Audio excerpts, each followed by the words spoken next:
Hi friends, welcome back to our channel PSR. Good evening friends ఈ వీడియోలో మనం మహారాష్ట్రలోని కొన్ని మార్కెట్లో ఈరోజు టాప్ టమోటా ధరలు ఎంత పడుతున్నాయో తెలుసుకుందాము. ముందుగా కొల్హాపూర్ మార్కెట్ వచ్చేసి 200 రూపాయల నుంచి 1020 రూపాయల వరకు అయితే కొనసాగుతుంది టాప్ ధర 20 కేజీల బాక్సు. తర్వాత శ్రీరంగపురం వచ్చేసి 300 రూపాయల నుంచి 900 రూపాయల దాకా కొనసాగుతుంది 20 కేజీల బాక్సు. పూణే వచ్చేసి 300 రూపాయల నుంచి 800 రూపాయల దాకా కొనసాగుతుంది టాప్ ధర 20 కేజీల బాక్సు. నాగపూర్ మార్కెట్ వచ్చేసి 300 రూపాయల నుంచి 1000 రూపాయల దాకా కొనసాగుతుంది.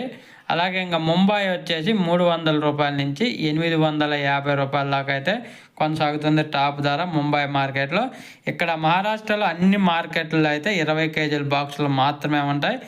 ఓవరాల్గా అన్ని మహారాష్ట్ర ఓవరాల్గా చూసుకుంటే 300 రూపాయల నుంచి 1000 రూపాయల మధ్య అయితే పడుతుంది టాప్ ధరలో. Quality and defence.